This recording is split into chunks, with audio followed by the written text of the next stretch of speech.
Hey, when we first started our channel, Escaping Normal RV, our goal was to share, trying to talk to you a little bit, and a golf cart just rode by in the RV park we're staying at. But what I was saying was our goal was to share some of our experiences as full-time RVers, show you some of the lifestyles, some of the places that we've traveled, and then also just to help you if you're considering full-time RVing. We can provide some tips and some ideas. And you know, when you're full-time, sometimes you spend a lot of time traveling and you only stay maybe 1 or 2 days at a location. Well, that can be fun, and you know, sometimes you just want to keep moving, but it's also a good idea to stay put for a while, and we just did that. You know, staying put also allows you time to explore the area and kind of get a feel for it. But recently we spent 5 months work camping in Vermont, and then we spent 6 months work camping in Florida Everglades. And that's instead of doing our normal 3-week volunteer projects that we do occasionally. We did those back to back for a while, and then we work camp for a while, and so now we're kind of traveling a little bit. Yeah. She mentioned work camping. I don't know if you don't know what work camping is. You get go to a campsite or campground, and they basically give you a site. Every one of them's a little bit different. You have to do a little research. You can look at the ads and stuff and see what they're looking for. We normally do maintenance, and Robin does some kind of clerical work. Like she said, we was at one for 5 months and one for 6 months, and that was a long stretch. The last one we did for 6 months, we worked 40 hours a week there, and that got a little old because I kept thinking, man, I'm supposed to be retired, and we was putting in 40 hours a week. That got to be a stretch.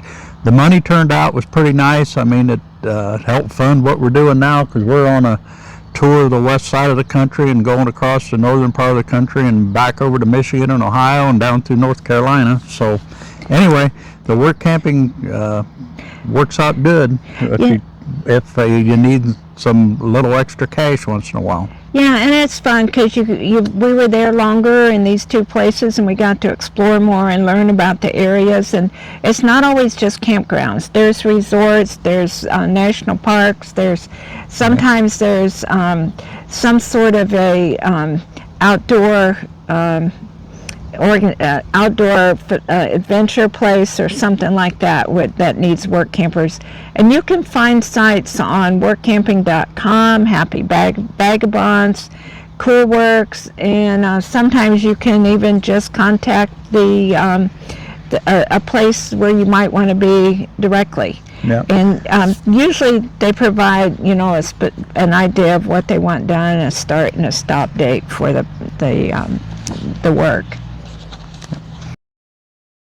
In this video, we're concentrating more on the Everglades. Since we was there for a 6-month period, we got to see things that most people don't if they're only there for a weekend or maybe a week's vacation. Yeah, and sharing some about what the Everglades were, we were at Flamingo, which is at the far end of the national park. It was 40 miles from the park entrance. The Everglades is the largest subtropical wetlands in the U.S. is stretching across South Florida. It's often called the River of Grass because the whole thing is actually flowing. You look out there and it just looks like it's stagnant water, I guess, when you're driving by in the car, but if you stop and look at it, it is actually flowing most of the year. We was there during a dry spell, but it quit flowing, but it generally is a flowing river, which is pretty amazing how wide it is. Yeah, they call it a moving sheet of water, and it flows from Lake Okeechobee to the Florida Bay. Yep. That's actually a mix of between the sawgrasses, the mangrove forest, and cedar, what's the word I'm looking for? Hardwood hammocks. The hammocks, yes. And pine rocklands are out there pine too. rocklands, it's just amazing all the different habitats you go by just driving down to the Flamingo Resort.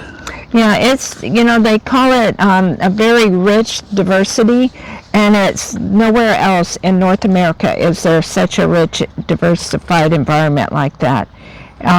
There's a 90-minute they call it the backcountry boat tour that leads to Flamingo Marina. And it's a great place to see some of that diversity because you've got a naturalist pointing out things for you, which really helps. And we didn't know much about the Everglades before we got there, but we did find out that it's over what? It's 1.5 million acres, 2,400 square miles. I mean, it is huge. It's amazing, and one of the amazing things about it that when you get to Flamingo, she was talking about the backcountry tour. A lot of people got there and thought their tour was over just walking around in the parking lot. There's ospreys nesting right there. There's manatees that you can see from the marina. A lot of times a crocodile setting up on the boat ramp, and it's just an amazing little experience. And then you get to go on a tour. There's over 360 bird species there. There's 40 plus mammal species there. There's 50 plus reptiles, dozens of amphibians and fish, and there's even the endangered species like the Florida panther, the American crocodile, the West Indian manatees. And we saw lots of manatees there. The manatees like to hang around the marina walls. They like to eat the algae there. They're vegetarian mammals, as big as they are, being vegetarians, which to me was surprising. But they can weigh anywhere from 800 to 1,000 pounds, be anywhere from 10 feet long or longer, and they eat mostly seagrass and algae. Yep. Very surprising. That's pretty amazing.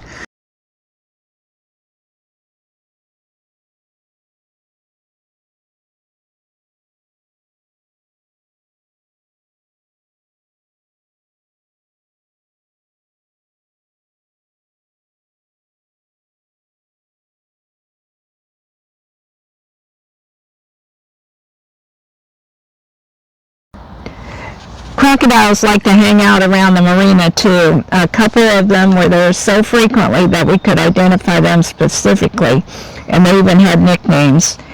There's a distinct difference between crocs and gators. We knew nothing about that before. Look at this picture. Can you tell which one's which? Well, the alligator is the one next to the crocodile. No, really. Alligators have a U-shaped snout, kind of rounded, and only their top teeth show. And the color is dark and blackish gray, and they're usually about 11 to 13 feet long. Crocodiles have more of a V-shaped snout, and both their upper and lower teeth are visible when they're just laying on the ground with their mouth shut. The crocodiles are more olive green to dark brown, and they generally are bigger, can grow bigger than an alligator. Usually crocodiles are found mostly around the world, different countries. They're found in Africa, Southeast Asia, China, South America, but the only place in North America where a crocodile is found is in the southernmost part of the Everglades. Yeah, and alligators are usually more docile, and they tend to avoid humans unless they're provoked. Crocodiles are more aggressive and less predictable. One thing we learned that where we was at the Flamingo is all crocodiles down there because the water was brackish, and the northern part of the Everglades and farther north is all alligators. Yeah, now here's a picture of one of the crocs that, it was not at the marina, but this one was at a place called 9 Mile Pond. He is affectionately known as Croczilla. Now we took this picture from the car, and when we first pulled up there was a grown adult man sitting on the grass with cross-legged about 10 to 15 feet away from Croczilla. Now, remember what we said about crocs being unpredictable? Well, we thought we were going to see something ugly there. Yeah, we thought that was going to be lunch. This one was known as Fred. You could identify Fred very easily by the white on the end of his nose. Where the white comes from, nobody knows. But Fred was very territorial. Fred also liked taking naps on the boat ramps.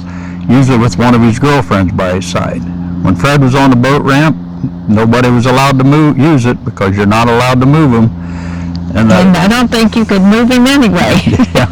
He was staying there. It's too bad if you wanted to use the ramp. One of the things that was bad about Fred laying on the boat ramp, a lot of times people thought he was a statue because he would lay there so still and taking a nap. One guy went up, was going to put his foot on him until he seen him blink his eye. Another couple, a ranger had to stop him from putting their baby on his back for a photo op. People got to realize that they didn't have statues there. These things were real. Yeah. We talk about Fred being territorial. He didn't like other males being around. If one of them got a little too close, Fred was known to kill them and then keep them around for a couple of days, and he would parade around with that younger one in his mouth, showing him off. I think he was just, using that to scare the other crocs away. It was quite a sight to see. He was either doing that or he was just showing off and saving it for dinner later, a day or two later or something. We don't really know, but he carried it around for a couple of days. Yeah. They usually like to get their food, I guess you call it tenderized, because they let it sit around and rot for a while before you would eat it. Yeah. Another frequent visitor at the marina was a large, older croc known as Half-Jaw. Now, from what we were told, he got his name from a portion of his jaw was missing, presumably from a fight. One day, Half-Jaw caused some big excitement around the marina.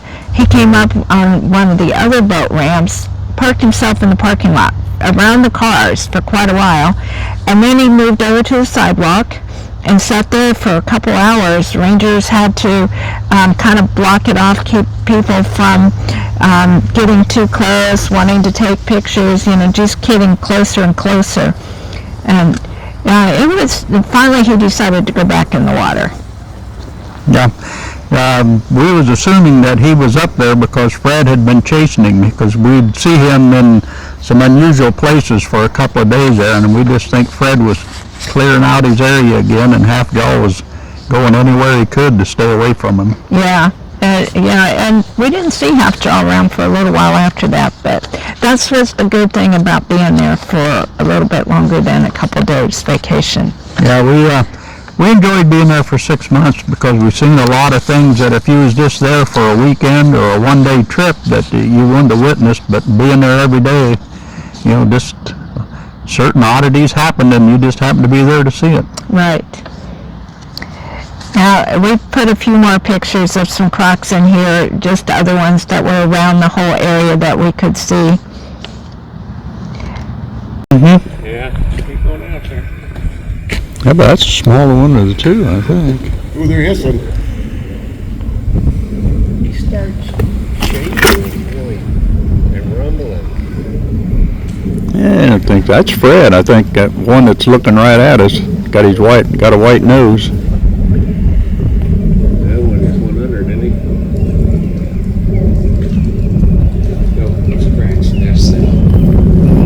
Right here. Right there. I'm pretty sure that's Fred.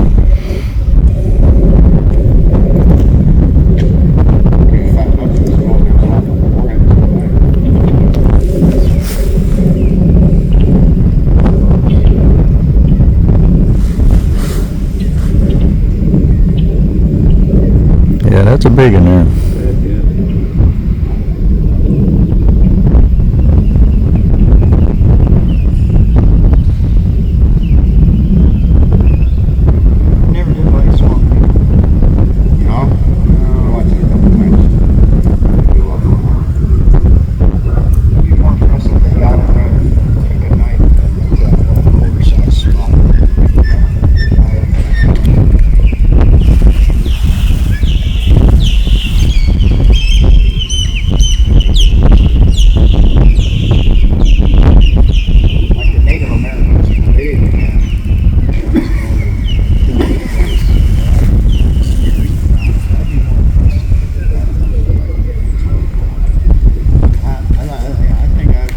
Hey, did you see that new thing they got, Steve? It's a... You remember a movie back in the day called Crawl? Yeah, Crawl. Yeah, the little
crocodiles like the saltwater and brackish water, like the lower coastal areas where the mangroves, river mouths, and lagoons and estuaries form down in the southern Everglades.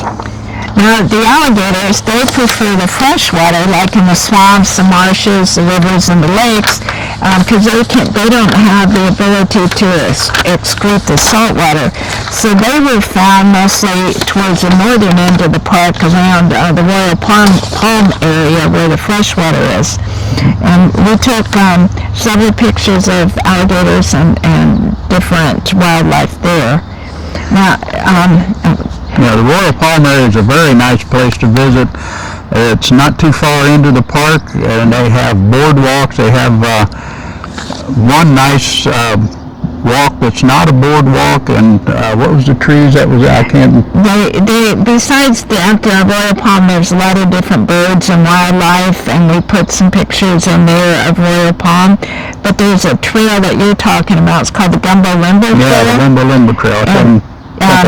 It's a very nice trail, and it's worth doing. And we'll show you a little bit more of that in a separate video. Most of the hiking trails in the Everglades, as you might guess, are pretty flat. There's no mountains to climb up and down, so the trails are generally very easy to walk.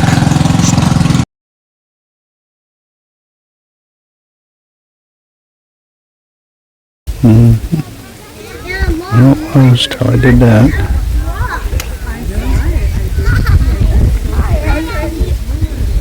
It's got a pretty colors on it. It's got the red on its back. Look up and see what kind of turtle that is. Striped body, red on its back. Oh, big fish just jumped again.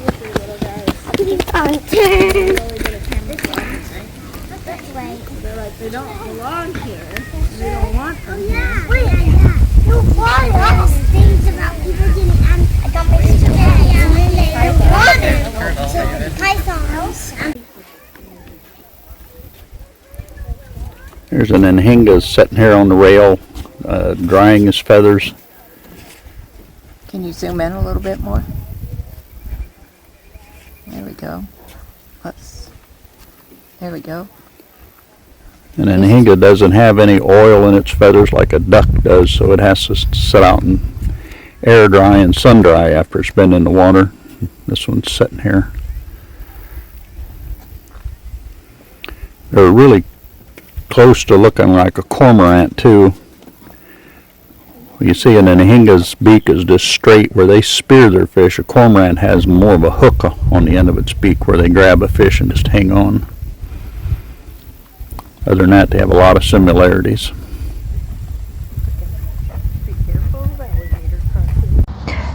We mentioned panthers earlier. We didn't see any. We did, however, see a sign that said there were panthers in the park. And one of the rangers told us that they had been sighted up in the Royal Palm area on one of the side roads up there. And she said, you have to go... the truck just drove by. She said you have to go out at night between like midnight and 2 and just kind of turn your headlights off, sit on a side road, hope that your camera catches something. We didn't see any, but... Yeah. Before we tell you about the birds, we want to tell you about some of the invasive species. There's actually a lot of plants are invasive species to the park. There's a few cactus that we found on some of the trails that don't belong there. There's also some, we forget what the name of this red flowering plant is that they brought into the park just to add a little bit of color to different places, and the thing is absolutely taking over. I mean, everywhere you look, these things are growing, and they can't get rid of them. So there's also invasive animals in there.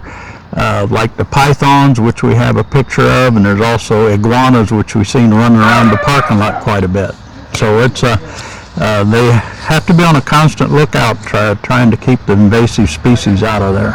Yeah, it was a Burmese python. I guess they're even more rare, but we saw those.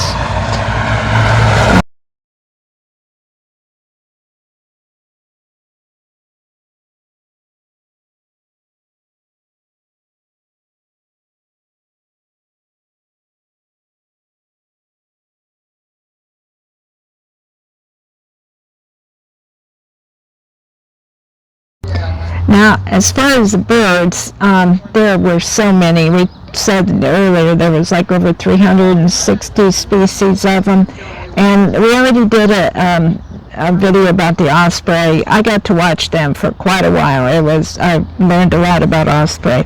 Now, we did a video earlier. I got the link in here.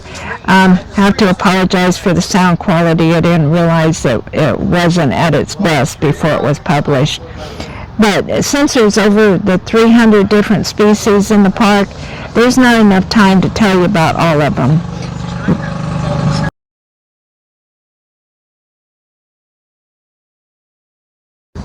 We're just going to tell you about a few of them, and some of the standouts were the roseate spoonbill. Now, it's a bright pink bird. It's a bright pink. It's got a real flat spoon-shaped bill, and it's often mistaken for a flamingo.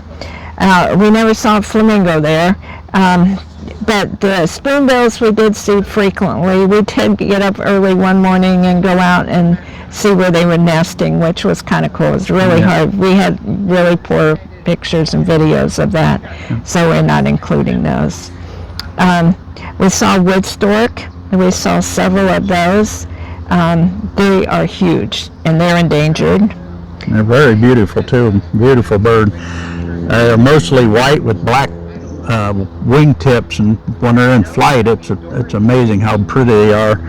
We got up early one morning, go out to where they was nesting too, and they was on the far side of a lake, and but we didn't get very good pictures of them either. Yeah, one time we had one fly right over our head, and they're so huge when they flap their wings. You can tell that something is up there flapping its wings. They're kind of loud, and they're beautiful though. The osprey we already talked about. Many people think those are eagles.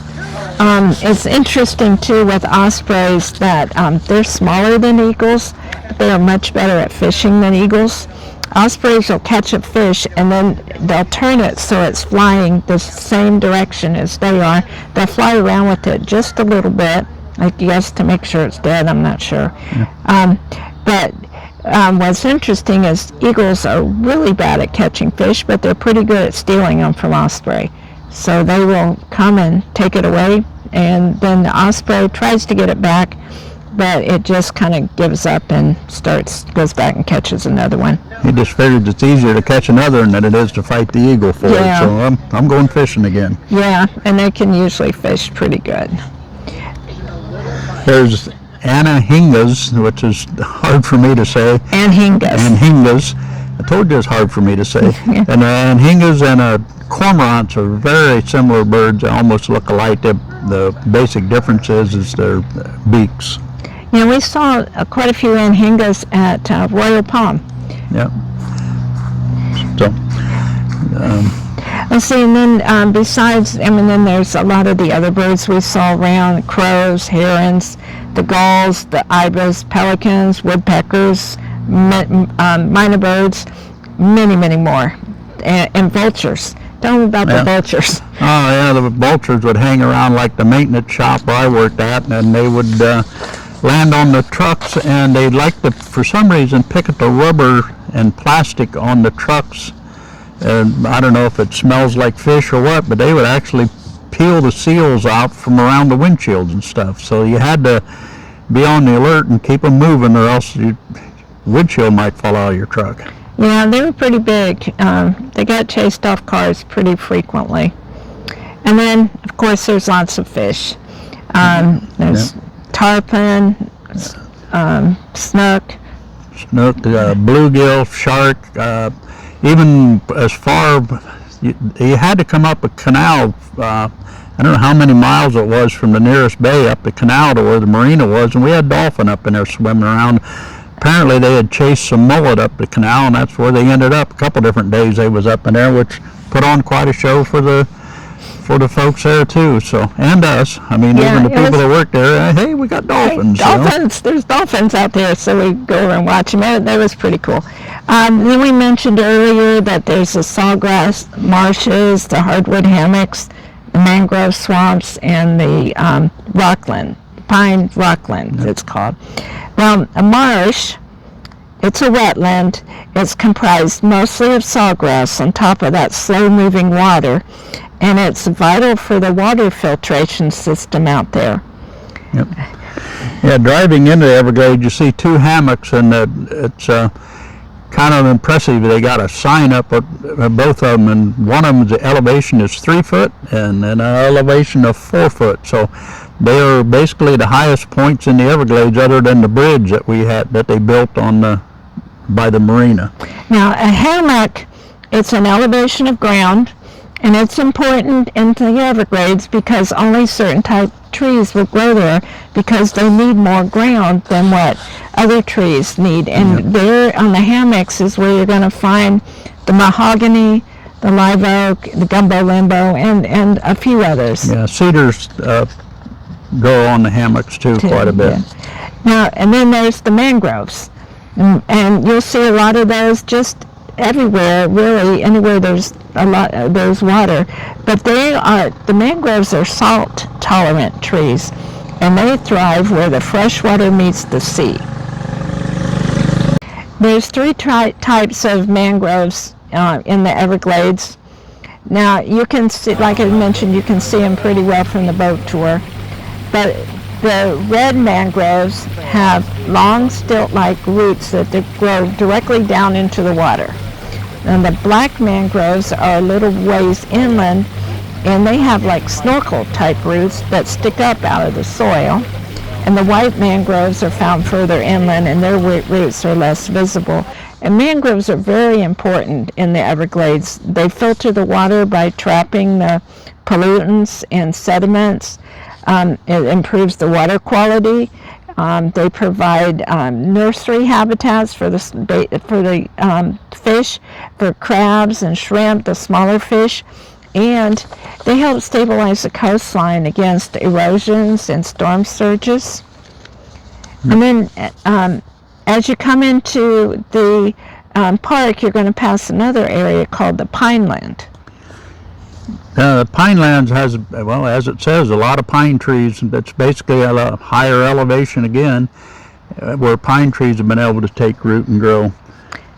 Now, one of the surprising things for me especially was in the Everglades, there's a Nike missile launch site. I had no idea that was hidden in the Everglades.